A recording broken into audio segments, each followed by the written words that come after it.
अस्सलामुअलैकुम वरहमतुल्लाहि वबरकातुहू। मैं मोहम्मद अयान अहमद LLB का तालिब इल्म आज इस प्रोग्राम का नाजिम होने की हैसियत से 15 जनवरी 2023 22 जुमादुल आखिरा 1444 हिजरी बरोज़ इतवार मोहम्मद अब्दुल्ला वहाब साहब का और इदारे में मौजूद अब तमाम मर्द व ख़वातीन का तहे दिल से खैर मकदम करता हूँ। अब मैं आपको अलीफ़ अल-लिसान इस्लामिक फ़ाउंडेशन का मुख्तसर सा तारुफ़ देना चाहता हूँ। अलीफ़ अल-लिसान इस्लामिक फ़ाउंडेशन एक दीनी इदारा है जिसमें दीनी बयानात, इस्लाही बयानात, दीनी workshops, Islamic workshops, Islamic Q&A interactive sections किए जाते हैं अल्हम्दुलिल्लाह। और सारे हिंदुस्तान में नॉन मुस्लिम्स को उनके ऑर्डर पर कुरान और इस्लामिक लिटरेचर उनके घर तक पहुँचा दिया जाता है अल्हम्दुलिल्लाह। अलीफ़ अल-लिसान इस्लामिक फ़ाउंडेशन अलीफ़ अल-लिसान इस्लामिक फ़ाउंडेशन की जानिब से हर माहाना स्टाइफन्स किए जाते हैं। अलीफ़ TV के लिए उलमा के दीनी बयानात के रिकॉर्डिंग्स किए जाते हैं अल्हम्दुलिल्लाह। आस्क एन आलिम एक हमारा एक व्हाट्सअप ग्रुप है जिस पे आप शरई सवालात पूछ सकते हैं। व्हाट्सअप के ज़रिए नंबर है 9700303208। इंशाअल्लाह आपको तसल्ली बख्श जवाबात हासिल होंगे।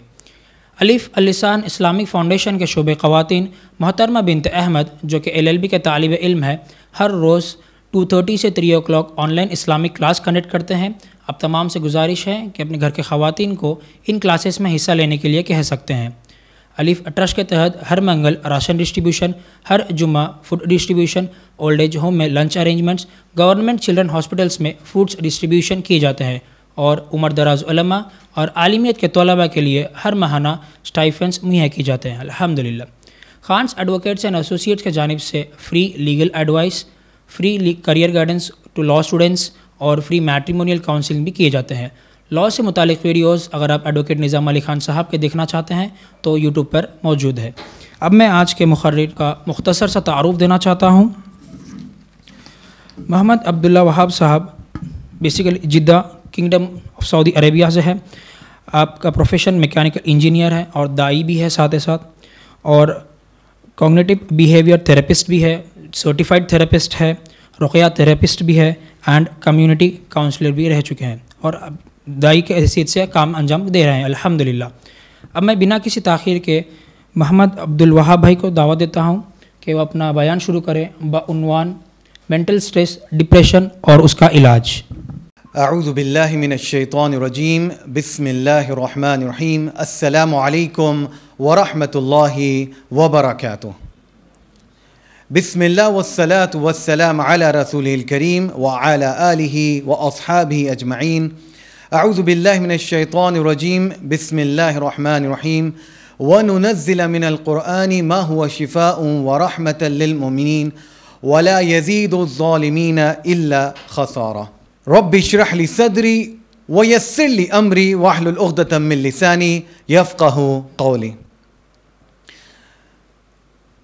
मुझे बहुत खुशी हो रही है कि आज मुझे ये मौका मिला है कि आपके सामने बहुत ही अहम टॉपिक मौजू के ऊपर गुफ्तगू करूं, और अल्लाह सुब्हान व तआला से दुआ है कि अल्लाह सुब्हान व तआला हम सबको इसके इल्म में इजाफ़ा फरमाए।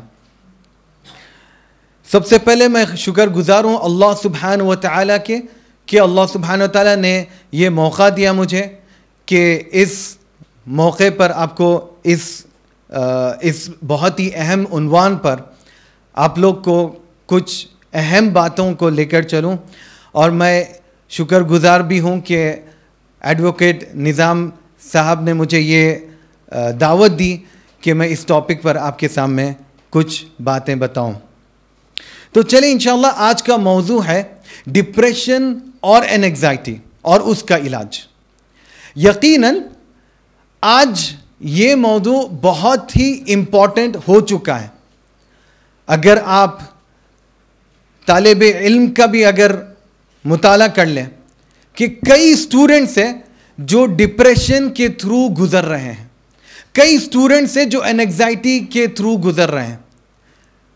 यकीनन सिर्फ 2 दिन पहले मैं टोली चौकी के एक स्कूल में प्रेजेंटेशन दे रहा था इस मौजू के हवाले से, तो यकीनन वहाँ के प्रिंसिपल ये बात बताई कि आज के तारीख में एजुकेशनलिस्ट बहुत ही ये देख रहे हैं कि ये कितना इम्पोर्टेंट टॉपिक हो चुका है कि बच्चे कोविड-19 के बाद से बहुत ज़्यादा एग्रेसिव हो चुके हैं और उन लोगों के लिए काउंसलर और थेरेपिस्ट होना लाजिम है और वाजिब है। तो यकीनन हमारे कम्युनिटी में भी इस मौजू के ऊपर बात करना, इसका इल्म लाना, ये बहुत अहम है, बहुत ही ज़्यादा अहम है।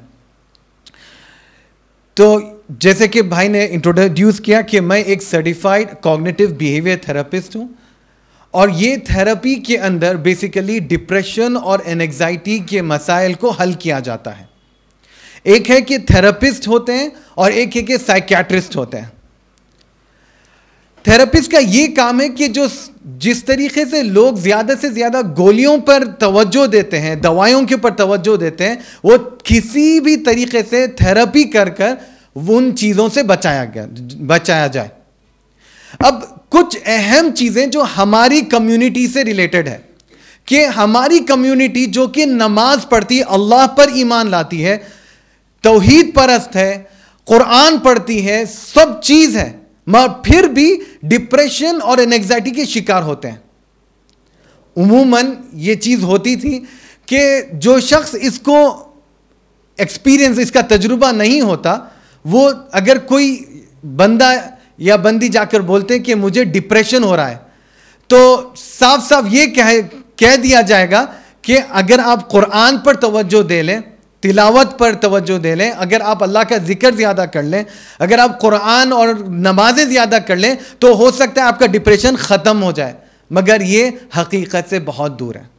या ये एडवाइस दिया जाता है कि कुछ दिन बाहर चले जाओ, थोड़ा खुली हवा में चले जाओ, अपने आप को एक थोड़ा सा वेकेशन ले लो, थोड़ा ब्रेक ले लो अपने कामों से, हो सकता है ये डिप्रेशन ख़त्म हो जाए, मगर वो भी हल नहीं होता है। तो फिर सवाल है कि ये डिप्रेशन होता क्यों है, ये कैसा अटैक होता है और लोग को ये प्रॉब्लम में क्यों जाते हैं, जबकि अल्लाह सुब्हान व तआला ने हमारे सामने हर चीज़ का हल दे चुका है। तो इसका एक सिंपल जवाब है, एक सिंपल जवाब है। जिस तरीके से हम बीमार होते हैं और हॉस्पिटल जाते हैं, जिस तरीके से हमको बुखार आता है, सर्दी आती है, ज़ुकाम होता है, इसी तरीके से हम सबको दिमागी बीमारी भी हो सकती है और इसके इम्कानात भी हैं। तो चलिए देखते हैं कि वो क्या रीजंस है जिससे एक इंसान ये डिप्रेशन और एंजाइटी का शिकार हो सकता है। नंबर 1, सबसे पहला रीजन कि हम अपने आप को ब्लेम करते हैं। सबसे पहला रीजन, हम अपने आप को ब्लेम करते हैं। हम अपने आप के अंदर अपने आप को टटोलेंगे तो हम अपने इमेज में गिरे हुए होते हैं।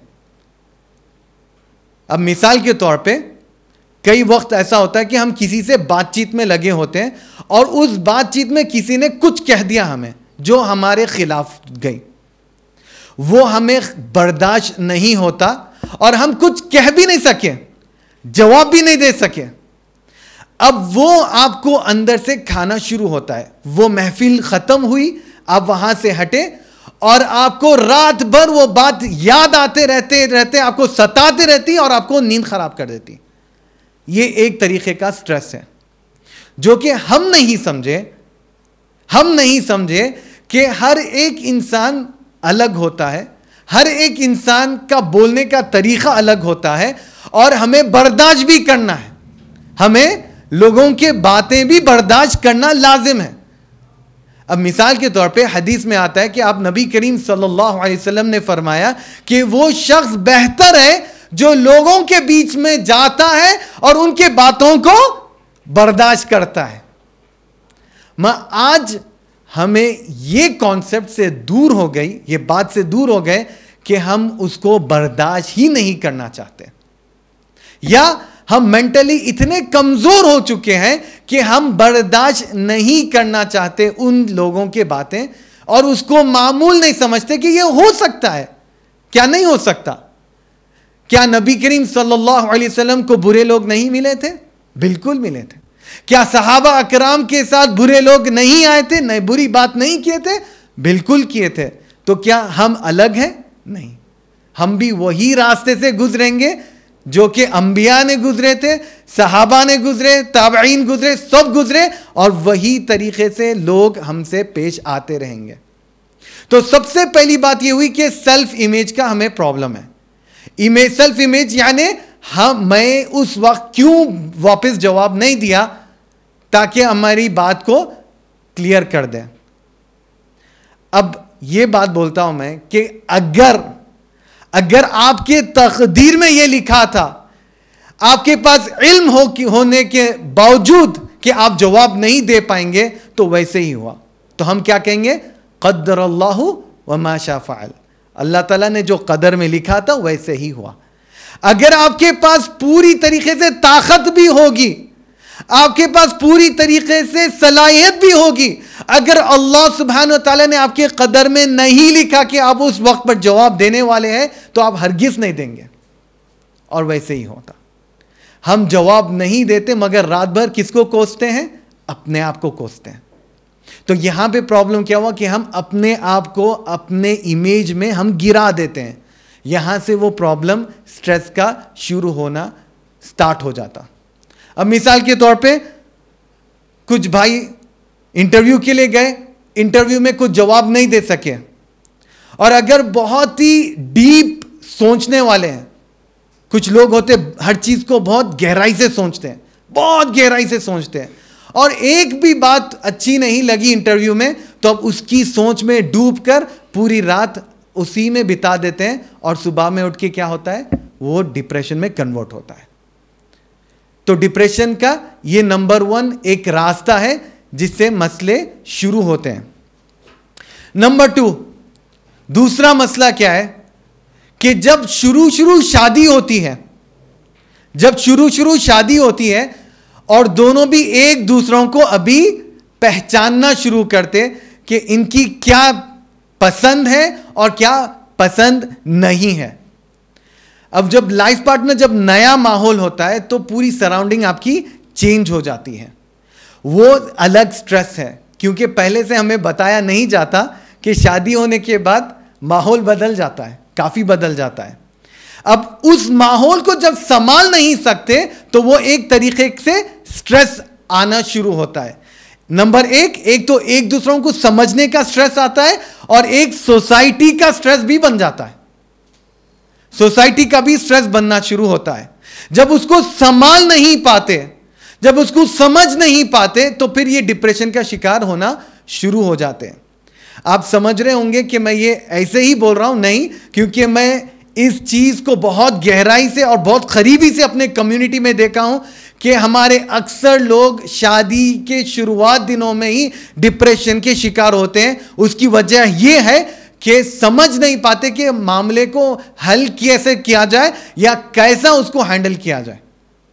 नंबर 2, जब बड़े होते हैं, बच्चे आ जाते हैं, तो मियां बीवी के बीच में जो प्रॉब्लम्स होते हैं, जो दोनों स्ट्रेस, चाहे वो माली के हैसियत से हो या रिश्तेदारों के हैसियत से हो या कौन से भी चीज मिसअंडरस्टैंडिंग की वजह से हो, मियां बीवी के मिसअंडरस्टैंडिंग में वो बच्चों के ऊपर स्ट्रेस जाता है। जब वो स्ट्रेस निकालते नहीं है, जब वो स्ट्रेस हल्का नहीं करते किसी भी तरीके से, तो वो बच्चों पे निकलना शुरू होता है। बच्चों पे वो पूरी तरीके से जाहिर होना शुरू होता है, यानी तो मारने से या चीखने से। आज अगर हम अपने घरों का मुताला करें, तो कितने ऐसे घर हैं जहां पर छोटे बच्चे होते हैं और चिल्लाने की आवाज आती है। काफी ऐसे घर है जो कि चिल्लाने की आवाज बिल्कुल वाज़े तौर पर आती है। ये क्यों होता है? क्योंकि स्ट्रेस है। स्ट्रेस है उन मायों को जो कि अपने बच्चों की शरारत को अच्छी तरीके से देख नहीं पाते, बल्कि वो स्ट्रेस इतना दबा चुका है उन लोगों को कि जर्री भी शरारत अगर बच्चों से हो जाए तो पूरा उन लोग के ऊपर निकलता है। तो ये भी एक मेंटल स्ट्रेस की निशानी है। और सबसे अहम बात यह है कि बस एक अहम सवाल आप लोग से भी करता हूं, ये बहुत प्रैक्टिकल चीज़ है कि हम में से कितने लोग हैं, हमारी उम्रें आगे बढ़ते रहती हैं, मगर हम में से कितने लोग हैं हमारी ज़िंदगी में आते हैं और जाते हैं मगर हम उनको माफ़ नहीं करते? हम में से कितने लोग हैं हम उनको माफ़ नहीं करते? आप लोग बता सकते हैं हाथ उठाकर कि कितने लोग आप लोग के जहन में होंगे जिसे माफ़ करना ज़रूरी है? अब जब माफ़ नहीं करते, उसका दूसरा प्रॉब्लम यह होता कि आपके माइंड पर ऑटोमेटिकली स्ट्रेस आना शुरू होता। कैसा? आप कोई एक बंदे को माफ़ नहीं किए, वो आपको एवरी 3 दिन में या 2 दिन में या एवरी डे कुछ कुछ घंटे याद आते हैं और जाते हैं, और उनके कमाल भी जो आपके साथ करें हैं वो भी याद आता है और आपके मूड को ख़राब करके जाते हैं। होता है या नहीं? बिल्कुल होता है। तो ऐसे अगर आप 10 लोगों को भी जमा कर लेंगे अपने दिमाग में, अगर ऐसे 10 लोग भी हमारे दिमाग में बस जाएंगे, अगर उसको 25 साल 30 साल आप लेकर चलेंगे, वो बोझ आपके माइंड पे स्ट्रेस होगा या नहीं? बिल्कुल होगा। जब ये स्ट्रेस आप लेते रहेंगे, ये तब्दील होगी मेंटल हेल्थ के प्रॉब्लम में। अब मेंटल हेल्थ प्रॉब्लम में क्या होता है? आपके ये पूरे जिस्म के ऊपर आपके चेंजेस आना शुरू हो जाते हैं। चेंजेस किस तरीके से होते हैं? आपका ब्लड प्रेशर बढ़ता, आपको फिर हर थोड़े दिन को आपकी तबीयत खराब होती है और आप डॉक्टर के पास जाते हैं। तो ये बोझ जो हमारे सर पर है, उसे निकालना बहुत बहुत ही अहम है, बहुत ही अहम है। और यकीनन उस हदीस पर हम जरा नजर डालेंगे जो कि हमारे लिए बहुत ही अहम रहनुमाई है कि अगर इस सोसाइटी को लेकर चलना है तो यकीनन एक दूसरों को माफ करते हुए आगे बढ़ना है, वरना जिस शख्स को हम माफ नहीं कर रहे हैं वो हमारे जिंदगी भर हमारे को याद करते रहेगा, आते रहेगा हमारे दिमाग में, और हम जो काम के लिए पैदा हुए वो काम को हम सही से अंजाम नहीं दे सकते। उस हदीस पर नजर डालें कि आप नबी करीम सल्लल्लाहु अलैहि वसल्लम आप अपने सहाबा कराम के साथ बैठे हुए हैं और आप नबी करीम सल्लल्लाहु अलैहि वसल्लम अपने असहाब से बताते हैं कि अगर किसी भी शख्स को इस दुनिया में चलता हुआ जन्नती को देखना है तो वो उस शख्स को देख लें। और वो सहाबी गुजरते रहते हैं तो फौरन एक सहाबी उठते हैं और उनका पीछे करना शुरू करते हैं, जाकर उनके घर पे रहने की गुजारिश करते हैं कि मैं एक ट्रैवलर हूं, सफर करने वाला हूं, मैं कुछ दिन आपके साथ रहना चाहता हूं और फिर चले जाऊंगा। मगर नीयत क्या थी सहाबी की कि मैं देख लूं वो कौन सा अमल है जिससे नबी करीम सल्लल्लाहु अलैहि वसल्लम आपने जन्नती मुकर्रर कर दिया। अब सहाबी देखते कि वो सहाबी की कुछ खास इबादत भी नहीं दिख रही, तहज्जुद गुजारी भी उतनी लंबी भी नहीं दिख रही, मगर फिर भी जन्नती क्यों? तीसरे दिन वो सहाबी से बर्दाश्त नहीं हुआ, बोले कि मैं कोई सफर करने वाला नहीं हूं, अलबत्ता मैं शहर वाला ही हूं, देखना चाहता था कि आपका वो कौन सा अमल है जिससे आपको जन्नती कह दिया गया है। तो आपने फरमाया कि मेरा ऐसा कोई अमल नहीं है जिससे मैं जन्नती हो सकता हूं, ऐसा कोई खास अमल नहीं है, अलबत्ता एक अमल है जो कि मैं रोज करता हूं सोने से पहले। वो अमल क्या है? सोने से पहले वो कह देते थे, या अल्लाह मैंने हर वो शख्स जिसने मुझे तकलीफ दिया आज मैं उसे माफ कर दिया। अल्लाह अकबर। सिर्फ वो एक अमल से जन्नती कह दिया गया। सुभान अल्लाह। आज क्या हो रहा हमारे सोसाइटी में, अगर कोई भी कुछ भी करा, कुछ भी तकलीफ दिया या कुछ भी मुसीबत में डाला, हम उसे क़यामत में हिसाब करेंगे उसके साथ, है या नहीं?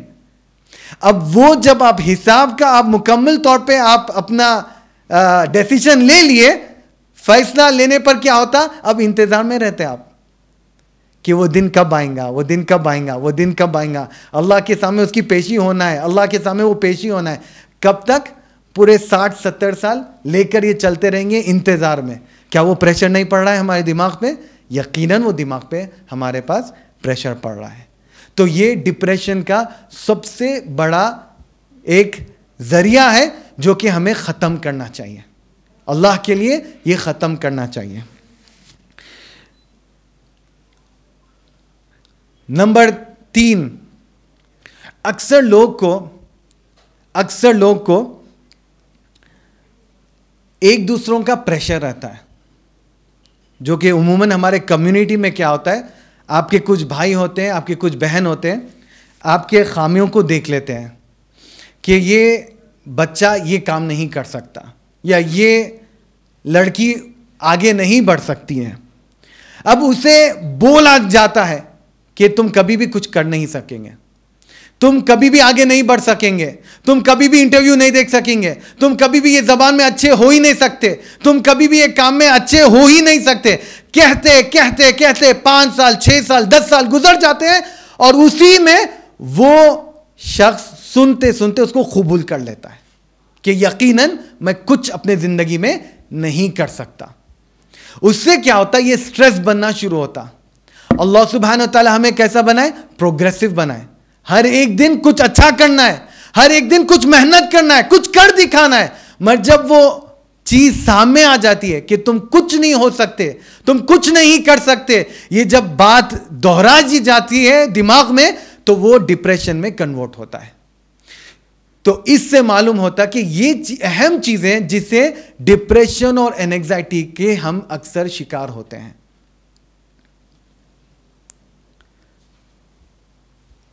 अब देखिए कि हम थोड़ा सा एक्सरसाइज करते हैं। सीबीटी एक बहुत ही प्रैक्टिकल एक्सरसाइज है जो मैं चाहता हूं कि आप सब करें अभी मेरे साथ इंशाअल्लाह, ताकि आपको भी मालूम हो जाए कि सीबीटी होता क्या है और किस तरीके से यह मामला आपको प्रॉब्लम में डालता है। अब मैं गुजारिश करूंगा कि आप लोग सब अपने आंखों बंद कर लें, अपने आंखों को बंद कर लें, हाथों को आराम से पैरों पे रख दें। ठीक है, ये बंद करने से बहुत ज़्यादा टाइटनेस फील होती है, बिल्कुल आराम से।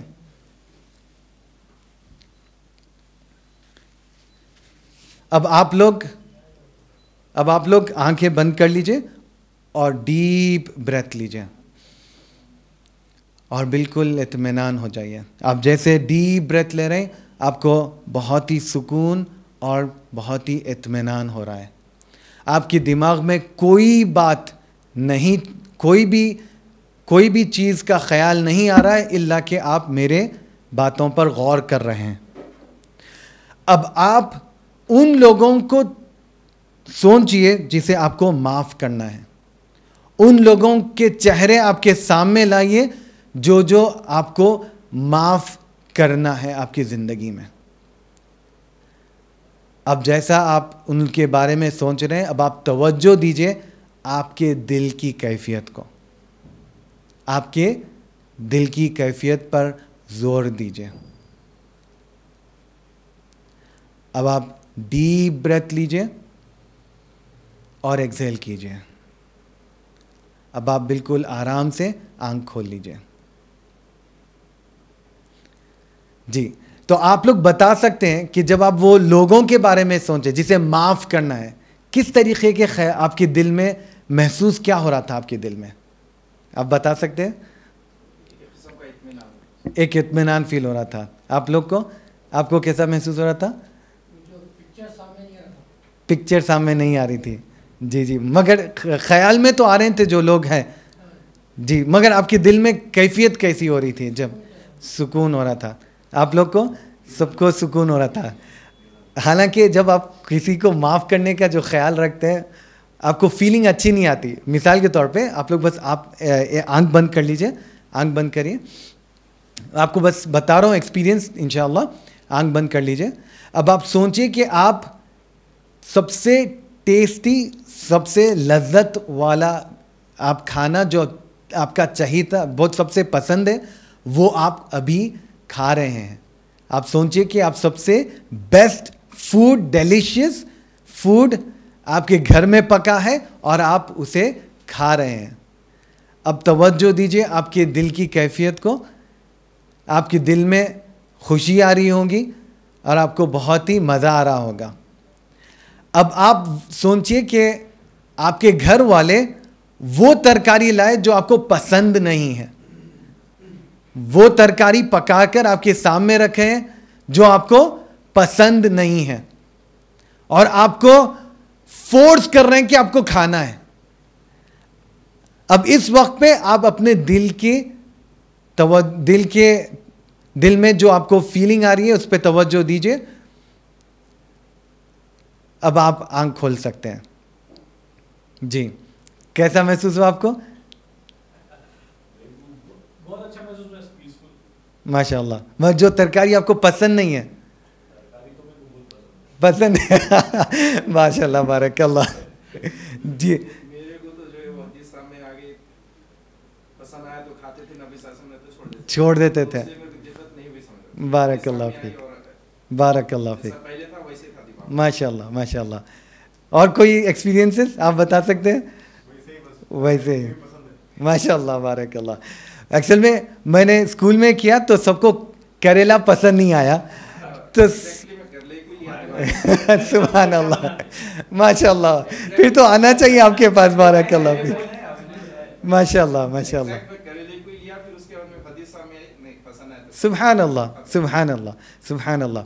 तो उमूमन क्या होता है कि आपके दिल में फीलिंग्स आती है। फीलिंग्स ये आती है कि आपको पसंद नहीं, उसमें फीलिंग्स ये आती है, इमोशंस ये हो जाते हैं कि जो चीज़ आपको पसंद नहीं आती, जो चीज़ लोग आपको तकलीफ पहुंचाए, वो जिंदा रहती है आपके दिल में। तो जब तक आप वो निकालेंगे नहीं तो वो वैसे ही जिंदा रहती है। अब डिप्रेशन के दूसरे अलामतें क्या है? डिप्रेशन और एंजाइटी के दूसरी अलामतें क्या है? सबसे पहले डिप्रेशन होता है कि ये हमारे थॉट्स, हमारे नफ्सियात की बीमारी की वजह से होता है कि हम अपने किसी लोगों को माफ़ नहीं करते और वो बैक टू बैक सालों से चला आता है और वो हमारे को डिप्रेशन में जोड़ देता है और वो एक ना एक दिन हम उसके अंदर मुलविस हो जाते हैं। नंबर 2, दूसरा जो जरिया है डिप्रेशन और एंजाइटी का, वो होती है रूहानी बीमारी से। अब रूहानी बीमारी में क्या क्या होते हैं? रूहानी बीमारी में अक्सर 4 चीज़ें होते हैं जिससे डिप्रेशन और एंजाइटी के शिकार हो सकते हैं। नंबर 1, नज़र लग सकती है, नज़र लग सकती है। नंबर 2, हसद लग सकती है। नंबर 3, आपको जादू का असर हो सकता है। और नंबर चौथा, आपको जिन के असरात हो सकते हैं। तो उमूमन मेरे पास एक केस आया था जहाँ पर जो कि वो लोग क्या बोलते अपने ऑस्ट्रेलिया के अंदर सेटल थे, हैदराबाद के ये माशाल्लाह से। उनको नज़र का प्रॉब्लम था, हसद का प्रॉब्लम था और जादू का इशू था। उन लोग का इलाज शुरू हुआ, मगर 3 हफ्ते हो गए और कुछ भी असर नहीं हुआ, कुछ भी पढ़ने से कोई असर नहीं हुआ और कोई चेंजेस ही नहीं आए उस केस के अंदर। बाद में तवज्जो दी गई थी कि इनको एक वक्त पूछा जाए कि क्या उनकी ज़िंदगी में कोई ट्रॉमा है, क्या उनकी ज़िंदगी में ऐसा कोई सदमा है जो कि आज तक उनको वो चीज़ सता रही है या वसवसे अपने दिमाग में बार बार आ रही है। तो मालूम हुआ कि वो शख्स ने कहा कि मैं तो बिल्कुल ईजी गोइंग है, मैं माफ़ कर देता हूँ लोगों को और कुछ भी चीज़ को दिल पर नहीं लेता। तो उसके बाद ये सीबीटी का एक एनालिसिस किया गया, एसेस किया गया उनको, तो मालूम हुआ कि उनके वालिदा का इंतकाल हो चुका था और उनके वालिद ने दूसरी शादी की थी। उनको वो पसंद नहीं आया क्योंकि वो बिल्कुल छोटे थे, समझ नहीं आया था कि क्यों इस तरीके से उनके वालिद ने ये स्टेप लिया। तो वो सदमा उन्होंने तकरीबन 23 साल अपनी ज़िंदगी को लेकर वैसे ही चले, जिसकी वजह से उनका मिजाज चेंज हो चुका था, उनको एडिक्शन के तरफ ले जा रहा था और उनको समझ में नहीं आ रहा था कि क्यों वो एडिक्शन के तरफ, क्यों उस तरफ जा रहे थे जो कि उनको पसंद नहीं है। एडिक्शंस बिल्कुल गुनाह के तरफ जा रहे थे।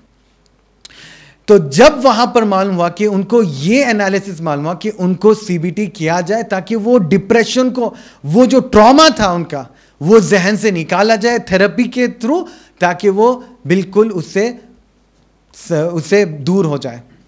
जब किया गया तो सुभान अल्लाह, मालूम हुआ कि जब वो थेरेपी में गए तो अल्लाह के हुक्म से, अल्लाह के ऊपर चीज़ें छोड़ते हुए, अल्लाह पर ईमान ताज़ा करते हुए जब वो निकाला गया तो अल्लाह के हुक्म से वो 50% रूहानी बीमारी से भी रिकवर कर लिए। सुभान अल्लाह। तो इस तरीके से आज ये मालूम होता है कि कितनी अहमियत है इस चीज़ की कि हम अपने मेंटल हेल्थ को भी सही से गौर करें और उसके ऊपर तवज्जो दें ताकि हम रूहानी बीमारी में ना पड़े। और एक केस की मैं कल सबने तवज्जो दिलाना चाहता हूं क्योंकि ये प्रैक्टिकल है और बिल्कुल ये जो कि प्रैक्टिकल जो एक्सपीरियंस हुए वो आपके सामने पेश करता हूं ताकि आपको भी समझ में आए कि इसकी अहमियत क्या है। एक केस था कि जिसका पूरा इलाज मुकम्मल हो चुका था, नज़र से, हसद से, जादू, और जिनका पूरा मुकम्मल तौर पे शिफा मिल चुकी थी अल्लाह के हुक्म से। मगर एक हफ्ते के बाद फिर से कॉल आया कि ये प्रॉब्लम दोबारा वापस आ चुका है और ये मामले को देखना है। जब उनको डायग्नोसिस किया गया, चेक किया गया पढ़कर, तो मालूम हुआ कि हालत बहुत ख़राब है और रूहानी बीमारी फिर से वापस आ चुकी है। जिस तरीके से पहले की हालत थी वैसे ही अब होते जा रही है और बढ़ते जा रहा है। मुझे सवाल उठा कि ये इतनी जल्दी वापस आना कोई मामूली सी बात नहीं है, क्योंकि एकदम नज़र लग जाना, एकदम हसद लग जाना, एकदम जादू हो जाना, ये सब एक ही रात में नहीं होते चीज़ें। इसको वक्त होता है, वक्त होता है और वक्तन तौर पे के बाद इसका असर होता है। तो जब उसके बाद फिर मैंने यही सवाल किया, क्या आपके पास कोई सदमा है आपके लाइफ हिस्ट्री में जो कि आप अभी भी लेकर चल रहे हैं? तो वो बताए कि सब नॉर्मल है। ऐसे ही बोले कि मैं तो सबको ऐसे ही माफ़ कर देती हूँ, कोई भी चीज़ को दिल पे नहीं लेती हूँ। मगर जब सीबीटी किया जाए, एसेस किया गया, तो मालूम हुआ कि उनके ऊपर पीर प्रेशर का प्रॉब्लम था। उनको उनके छोटे बहनें उनको बोलते थे कि तुम कुछ अपनी ज़िंदगी में कर नहीं पाओगे, तुम बड़े भी हो जाएंगे तो लोगों से बात नहीं कर पाओगे। उनका मसला ये था, क्योंकि बिल्कुल हर कोई चीज़ को दिल पे नहीं लेते थे, तो किसी से बात करते हुए भी जब जवाब देना है, अगर कोई ताना मार दिए या कुछ बदतमीजी कर दिए, तो वापस जवाब देना ही नहीं था उनका काम, जो कि बहुत अच्छी चीज़ है। खामोश हो जाना बहुत अच्छी चीज़ है। मगर हमारे सोसाइटी में क्या होता है, क्या तुम्हें बात करने नहीं आता, जवाब देने नहीं आता, तुम्हारे को ताने दे रहे हैं, तुम खामोश बैठे हुए, तुम जिंदगी में आगे नहीं बढ़ सकते, तुम जब अपने ससुराल को जाएंगे तो कैसा हैंडल करेंगे, तुम सोसाइटी के अंदर जाएंगे तो कैसा बात करेंगे। वो बात होते होते होते यहां तक पहुंच गई कि उनको मेंटल हेल्थ का इश्यू बना और वो प्रेशर में जा चुके हैं। जब ये सीबीटी का असेसमेंट हुआ पीर प्रेशर के ऊपर, तो मालूम हुआ ये प्रॉब्लम ऊपर ठहरा हुआ है। जब तक इसको हल नहीं करेंगे नजर हसद खत्म होगी नहीं। तो इसमें यह मालूम हुआ कि जब वो सेशन स्टार्ट हुए, सीबीटी के सेशंस, अल्लाह के हुक्म से बिल्कुल 2 सेशंस में 50% का फर्क आना शुरू हुआ। नजर जो बहुत ऊंची थी, पढ़ते जो रिएक्शंस आ रहे थे जैसे कि जिन चढ़ा हुआ है, वो सब 50% डाउन हुआ अल्लाह के हुक्म से।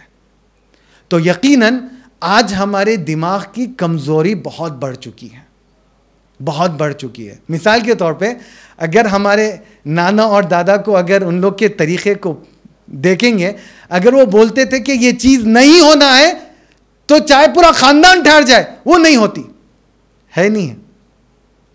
मां आज क्या होता है, बच्चे अगर आकर गुजारिश कर लें वालिद से कि ये होना ही होना है मुझे, पहले नहीं बोलेंगे, 2 घंटे के बाद बोल देंगे बच्चे ले लो।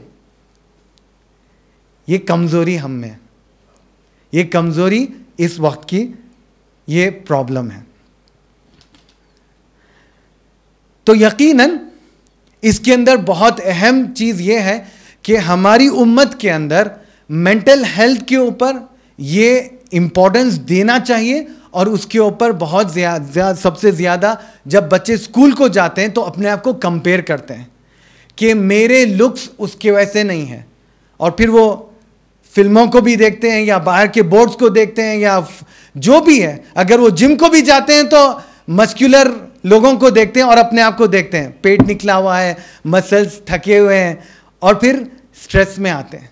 ये स्ट्रेस है, अपने आप को दूसरे लोगों से, दूसरे चीज़ों से कंपेयर करना कि उसको अल्लाह ने ये दिया, मुझे नहीं दिया। अल्लाह ने उसको गोरा बनाया, मेरे को सोना बनाया। अल्लाह ने उसके आंख नाक को अच्छे बनाए, मेरे आंख नाक अच्छे नहीं है। अल्लाह ने उसको दौलत दिया, मुझे दौलत नहीं दिया। तो ये कंपैरिजन जब शुरू हो जाता है तो ये स्ट्रेस लेवल बढ़ जाता है।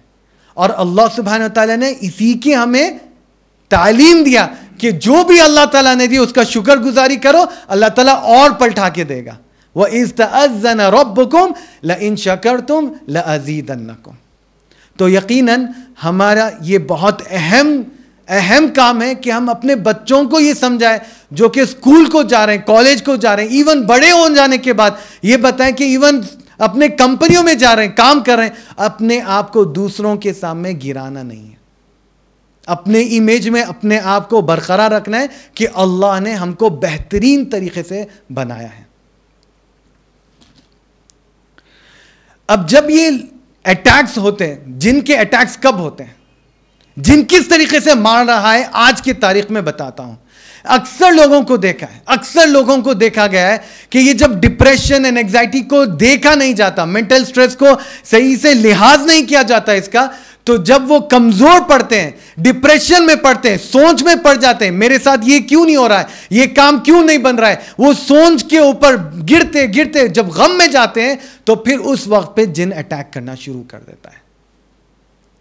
तो मेंटल हेल्थ का प्रॉब्लम था, गम का प्रॉब्लम था, एंजाइटी का प्रॉब्लम था, अब वो कन्वर्ट किस में हो गया, अब वो रूहानी बीमारी में चेंज हो गया।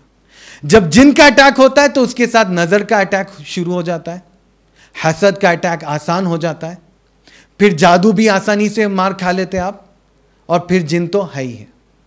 उसके बाद क्या होता है, ये पूरा स्ट्रक्चर क्या हो गया, आपका पूरी मेंटल हेल्थ खराब हो गई, आप कुछ काम नहीं कर सकते, आपको दिन में भी हॉलोसिनेशंस, आवाजें आते रहते, आप अपना फोकस नहीं कर सकते, काम पे तवज्जो नहीं दे सकते। उसके बाद क्या होता, आप बीमार पड़ जाते हैं, आपको हॉस्पिटल के बिल कटते रहते, मगर आपका कोई हल नहीं निकलता।